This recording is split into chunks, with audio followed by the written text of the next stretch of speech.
আসসালামু আলাইকুম। আপনাদের সাথে আছি আমি সৈয়দ মিনহাজ আহমেদ এবং আজকে আমরা আইসিটি অধ্যায় 4-এর এইচটিএমএল ট্যাগস এই টপিকটা নিয়ে আলোচনা করব। তো এইচটিএমএল হেডিং ট্যাগ ওয়েব পেজে কোনো বিষয়ের শিরোনাম দেওয়ার জন্য এইচটিএমএল এ 6 ধরনের হেডিং ট্যাগ রয়েছে, যার মধ্যে H1 হলো সবচেয়ে বেশি গুরুত্বপূর্ণ বা সাইজে সবচেয়ে বড় এবং H6 হচ্ছে সবচেয়ে কম গুরুত্বপূর্ণ বা সাইজে সবচেয়ে ছোট।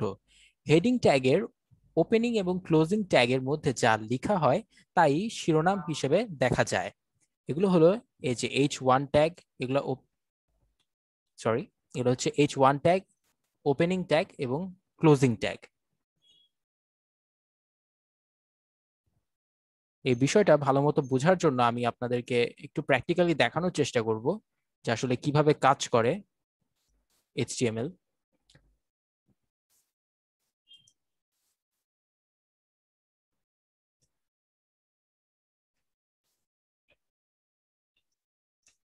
এইচটিএমএল এর মধ্যে আমরা ফার্স্টে দিলাম H1, সরি এইচটিএমএল এর মধ্যে বডি, দেন এটার মধ্যে আমরা লিখলাম H1 ট্যাগ। H1 ট্যাগের মধ্যে আমরা লিখলাম ওয়েলকাম টু বন্দি পাঠশালা।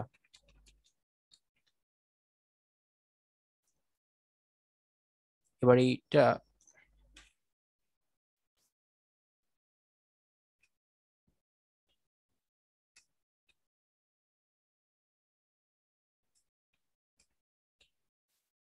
এটা 6টা কপি করলাম। এবার প্রত্যেকটার আগে আমরা ট্যাগ বসায় দিব, সেটা হচ্ছে H2 ট্যাগ।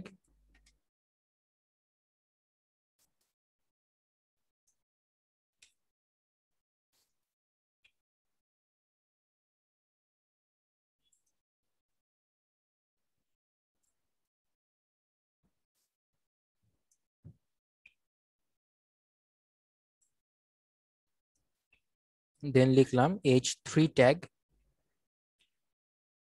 এখানে আবার লিখলাম ওয়েলকাম টু বন্দি পাঠশালা।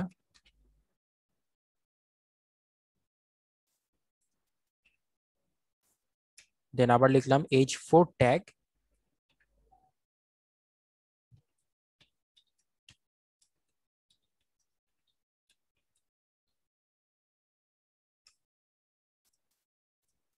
দেন H5 ট্যাগ।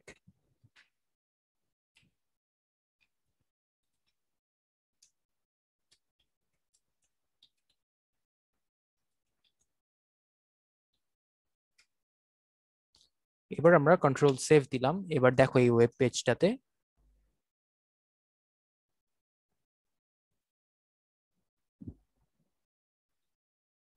ওয়েলকাম টু বন্দি পাঠশালা, ওয়েলকাম টু বন্দি পাঠশালা, ওয়েলকাম টু বন্দি পাঠশালা। তো সিরিয়ালি কিন্তু এই যে এখানে হচ্ছে সবচেয়ে বড় H1 ট্যাগ, দেন H2, H3, H4, H5। এবার যদি আবার আমরা এই যে পুরো 5টাকে যদি আমরা এখান থেকে বাদ দিয়ে দিই, দিয়ে আবার কন্ট্রোল সেভ রিফ্রেশ করলে দেখো এই লাস্টের পার্টটা হাওয়া হয়ে গেল। তো এইভাবে হেডিং ট্যাগটা কাজ করে। আবার আমরা আমাদের স্লাইডসে চলে যাই।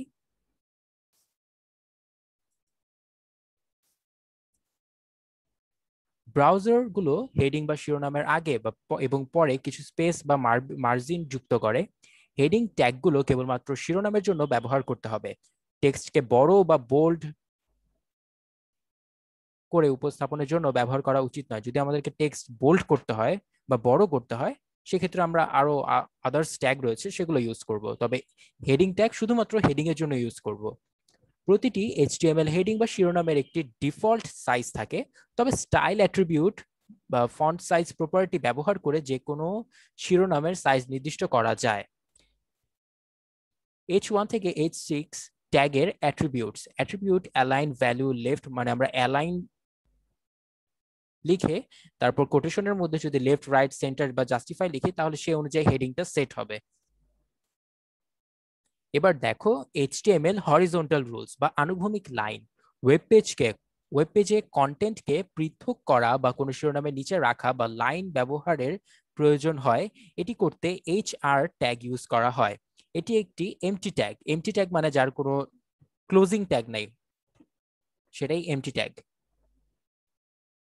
তো এইটাও এই যে এখানে দেখতে পাচ্ছ HTML বডি H1 HTML দেন HR ট্যাগ ইউজ করা হয়েছে, তারপরে আবার H1 দিয়ে CSS লেখা হয়েছে, দেন বডি ক্লোজ HTML ক্লোজ, এরপরে এর আউটপুট এসেছে এরকম। তো এটাই আমরা আবার এখানে ট্রাই করে দেখব।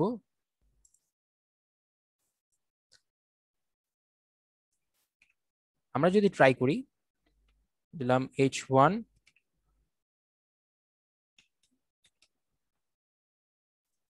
দেন HR,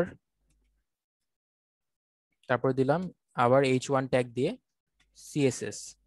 এবার যদি আমরা কন্ট্রোল সেভ করি, রিফ্রেশ করলে এই যে মাঝখানে একটা দাগ হয়ে গিয়েছে, উপরে HTML নিচে CSS। এরপরে যদি আবার আমরা আরেকটা দিয়ে দেখি, HR ট্যাগ দিলাম, এরপরে নিচে আবার H1 দিয়ে লিখলাম, আমার নাম লিখলাম MINHAJ, কন্ট্রোল সেভ দিলে নিচে আমার নামও এসে পড়লো, আবার একটা এরকম বার এসে পড়লো। তো আশা করি এই জিনিসটা সবাই বুঝতে পেরেছো এবং কোডগুলো কিভাবে লিখতে হবে সেটাও বুঝতে পেরেছো। আমি এখানে তোমাদেরকে দেখানোর জন্য কোডগুলা এভাবে লিখলাম, কিন্তু আমাদেরকে কিন্তু দিন শেষে খাতায় লিখতে হবে, তো খাতাতে এগুলো প্র্যাকটিস করে ফেলতে হবে।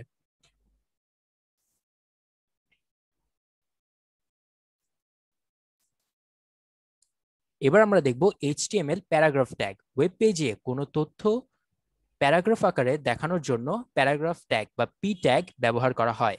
প্যারাগ্রাফ ট্যাগ এর ওপেনিং এবং ক্লোজিং ট্যাগের মধ্যে যা লেখা হয় তা একটি প্যারাগ্রাফ হিসেবে দেখায়। এক্ষেত্রে কোড অনেক লাইন বা স্পেস থাকলেও ব্রাউজারে তা বাদ দিয়ে দেয়। নিচের কোডটির আউটপুট লক্ষ্য করো, এখানে একটি কোড লেখা আছে, যেমন HTML body p code, this is paragraph contains a this paragraph contains a lot of lines in the source code but the browser ignores it. This paragraph contains a lot of space in the source code, but the browser ignores it. They আবার p tag close, then body close, then HTML close. এবার দেখো আউটপুটটা সবগুলো একসাথে পাশাপাশি লেখা এসে পড়লো। ব্রাউজারগুলো প্রতিটি প্যারাগ্রাফের আগে এবং পরে কিছুটা স্পেস মার্জিন যুক্ত করে, তারা নিজেদের মতোই ব্রাউজার সেটা যোগ করে। প্যারাগ্রাফের টেক্সটের একটি ডিফল্ট সাইজ থাকে, তবে স্টাইল অ্যাট্রিবিউট দিয়ে আমরা সেই সাইজটা চেঞ্জ করতে পারবো। পি ট্যাগের যে অ্যাট্রিবিউট গুলো, মানে পি ট্যাগের মধ্যে আমরা আরো যা যা অ্যাপ্লাই করতে পারবো সেটা হচ্ছে অ্যালাইন দিয়ে লেফট রাইট সেন্টার বা জাস্টিফাই এটা করতে পারবো। ডিসক্রিপশন প্যারাগ্রাফের টেক্সটের অবস্থান নির্ধারণ করে। পি ট্যাগটা হচ্ছে প্যারাগ্রাফের টেক্সটের অবস্থান নির্ধারণ করে, সরি অ্যাট্রিবিউটস গুলো প্যারাগ্রাফে টেক্সটের অবস্থান নির্ধারণ করে। আবার আমরা একটু প্র্যাকটিক্যালি দেখে নিই।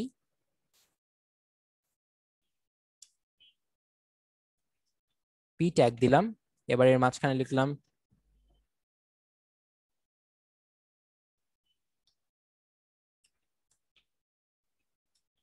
long ago there lived a farmer named Mukbul. He was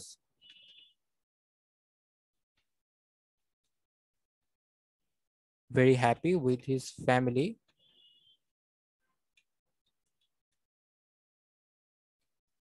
He had 2 cows and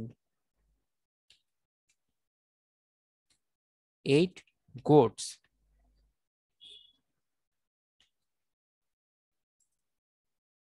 আমি একদম সোজা লিখে গেছি, কোনো গ্যাপ ট্যাপ কিছু দিই নাই, কিন্তু এখানে কি লেখা আসলো দেখো আমাদের ওয়েব পেজে। Long ago there lived a farmer named Mukbul. He was very happy with his family. He had 2 cows and 8 goats. আমরা যদি আবার এই জায়গাটা একটা স্পেস দিই তাহলে কি হয় দেখি।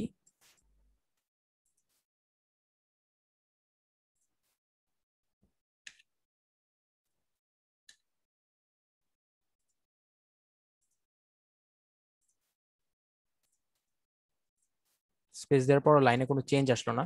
আরেকটা দিয়ে দেখি, এখানে আবার এন্টার দিলাম, এবার কন্ট্রোল সেভ। এবার যদি রিফ্রেশ করি, আমি কোডের মধ্যে এন্টার দিয়ে দিয়ে গ্যাপ করে করে পরপর লিখছি, কিন্তু তারপর দেখো এখানে সবকিছু সিরিয়ালি আসছে। তো আমরা ওখানে যেগুলো এন্টার মেন্টার দিলে এগুলো কিছু ব্রাউজার তোয়াক্কা করে না, ব্রাউজার তার মতো একদম প্যারাগ্রাফ আকারেই লিখতে থাকে। এবার আমরা দেখব HTML line break. HTML BR tag একটি লাইন ব্রেক নির্ধারণ করে। নতুন প্যারাগ্রাফ শুরু না করে যদি একটি লাইন ব্রেক বা একটা নতুন লাইন দিতে হয়, সেক্ষেত্রে আমরা বিআর ব্যবহার করে লাইন ব্রেক দিতে পারি। বিআর ট্যাগটি একটি এমটি ট্যাগ, অর্থাৎ এর কোনো ওপেন ট্যাগ, এর কোনো ক্লোজ বা ওপেন ট্যাগ নাই, জাস্ট একটা ট্যাগ ইউজ করা হয়। এর ওপেন ট্যাগ আছে, কোনো ক্লোজিং ট্যাগ নেই। যার ক্লোজিং ট্যাগ নেই সেটি হচ্ছে এমটি ট্যাগ, যার অর্থ এটি কোনো ক্লোজিং ট্যাগ নেই। হ্যাঁ, যাই হোক, এবার আমরা আমাদের কোডটা দেখি। এইচটিএমএল বডি পি ট্যাগ দেওয়া রয়েছে, দিস ইজ, দেন আবার বিআর দেওয়া হয়েছে, দেন আ প্যারাগ্রাফ, দেন আবার বিআর ট্যাগ দেওয়া হয়েছে with line breaks, then P tag close, body close, HTML close. এখানে আউটপুটটা আমরা এরকম দেখতে পাচ্ছি, কিন্তু আসলে এরকমটা আসে কিনা সেটা আবার আমরা এখানে দেখে নিব।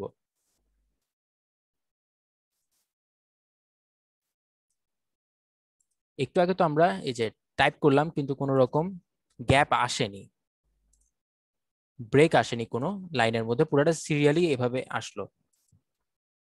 তো আমরা এই ট্যাগটার মধ্যেই, মানে এই কোডটার মধ্যেই লিখে দিব বিআর, আবার নিচে আরেকটা লিখে দিলাম বিআর।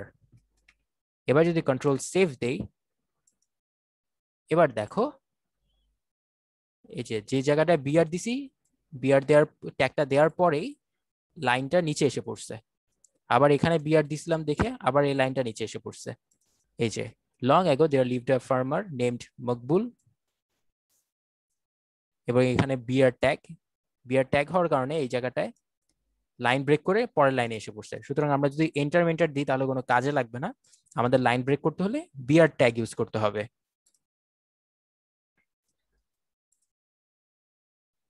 এবার আমরা দেখব HTML pre tag. Pre tag টেক্সটকে পুনর্নির্ধারিত ফরম্যাটে উপস্থাপন করে।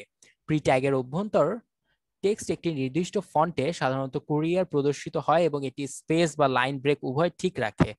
নিচের কোড এবং আউটপুট দেখো। যাই হোক, এখানে আমরা দেখি যে এইচটিএমএল বডি প্যারাগ্রাফ, দেন প্রি লিখে প্রি কোডটা দিয়ে কিছু লাইনস এখানে লেখা হয়েছে, আবার প্রি ট্যাগ ক্লোজ। তো সেই অনুযায়ী আমরা এখানে দেখতে পাচ্ছি যে প্রি ট্যাগে যেভাবে লিখছে প্রি ট্যাগের ভিতরে আউটপুটটাও সেরকম হয়েছে, যেরকম স্পেস ব্রেক ছিল হুবহু তেমনটাই আসছে। তো আমরা আবার এখানে প্র্যাকটিক্যালি চেক করবো যে আদৌ কি এরকম আসে। এটাকে আমরা মুছে দেই।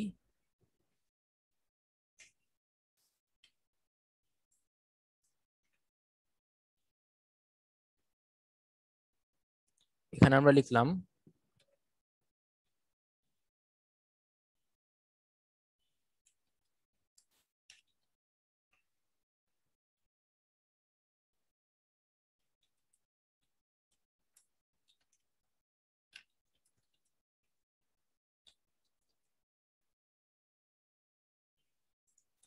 Pre tag close,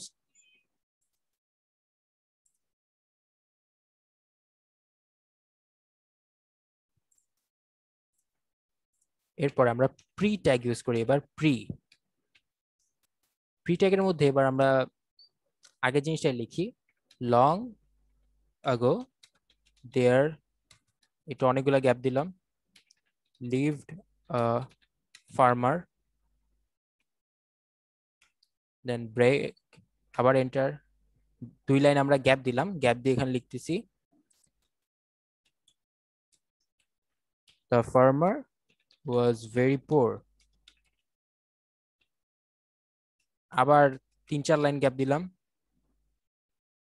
he got a golden goose, full stop দিলাম। আবার কিছু লাইন গ্যাপ দিয়ে এখানে দিলাম হ্যালো লিখলাম। এবার যদি কন্ট্রোল সেভ দেই, দেখো ফার্স্টে আমি লিখছি পি ট্যাগ দিয়ে hello there this is Minhaj, এখানে আমি যেভাবে লিখছি ঠিক সেম ভাবেই কিন্তু উপরে এসে পড়ছে। এরপরে প্রি ট্যাগ দেওয়ার পরে এই যে লং আগো দেয়ার, এটার ক্ষেত্রে সেম, মাঝখানে আমি এই যে বড় একটা লাইন গ্যাপ দিছি, বড় একটা স্পেস দিছি, এখানেও কিন্তু সেই স্পেসটা দেখা যাচ্ছে। এরপর আবার আমি 1 লাইন গ্যাপ দিয়ে পরেরটার মধ্যে দ্য ফার্মার ওয়াজ ভেরি পোর, যেভাবে লিখছি সেভাবে আসছে। এরপর আবার 3-4 লাইন গ্যাপ দিছি, he got a golden goose, হুবহু এরকম আসছে, এরপর একটা স্পেস। সুতরাং আমরা যদি প্রি ট্যাগটা ইউজ করি, আমরা যেভাবে ইনপুট দিব আউটপুটটাও আমরা হুবহু সেম ভাবেই পাবো। তবে এক্ষেত্রে একটা জিনিস ভিন্ন, সেটা হচ্ছে যে এই যে টাইপটা, টাইপিং ফন্টটা একটা সিলেক্টেড ফন্টই থাকে, এই ফন্টটাকে বলা হয় এই যে কুরিয়ার ফন্ট। তো আশা করি এই জিনিসটা আমরা বুঝতে পেরেছি। আমরা যদি হুবহু লিখতে যাই কোনো কিছু, আমি যেভাবে লিখবো হুবহু যদি সেরকম আউটপুট পেতে চাই, সেক্ষেত্রে আমরা প্রি ট্যাগটা ইউজ করব।